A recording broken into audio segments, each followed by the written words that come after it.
ছাত্রদলের কোনো নেতা কর্মী আমরা দায়িত্ব নিয়ে বলছি, আমরা এখন কেন্দ্রীয় সংসদ দায়িত্ব নিয়ে বলছি, ছাত্রদলের কোনো নেতৃবৃন্দ সামান্যতম অপকর্মের সাথে জড়িত না। শুধু তাই নয়, আপনারা লক্ষ্য করে দেখবেন ঢাকা বিশ্ববিদ্যালয় সহ বাংলাদেশের সকল বিশ্ববিদ্যালয় এবং শিক্ষা প্রতিষ্ঠানে ছাত্রদল যে সহনশীলতা পরিচয় দিয়েছে, যদি 15.5 বছর আপনারা আমি একটা সাধারণ শিক্ষার্থীর উদ্দেশ্যে বলছি, এই 15.5 বছর আমরা যে ধরনের অত্যাচার নির্যাতন গুম খুনের শিকার হয়েছি, যদি সেই ধরনের অত্যাচার নির্যাতন গুম খুনের শিকার হতো তাহলে অবশ্যই প্রতিহিংসার রাজনীতি প্রত্যক্ষ করতে হতো এবং ক্যাম্পাসগুলো পরিলক্ষিত হতো।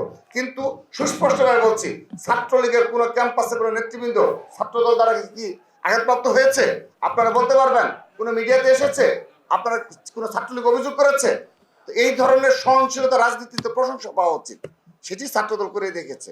আমরা এখানে যে লিখিত বক্তব্য পেশ করেছি সেখানে সুস্পষ্টভাবে আমরা প্রথমেই সকল শহীদদের শ্রদ্ধা করছি। শুধু তাই নয়, আপনাদের মনে থাকার কথা, সর্বশেষ গতকাল যেটা প্রোগ্রাম হলো সেটা কিন্তু সকল শহীদের, ছাত্রদলের নামই নিয়ে আমরা ছাত্রদলের না, আমরা আবু সাইদ সহ, মুগ্ধ সহ আরো যারা রয়েছে হাজারের অধিক, তাদেরকে নিয়ে গতকাল শহীদ মিনারে ছাত্রদলের নেতৃত্ব প্রোগ্রাম হয়েছে।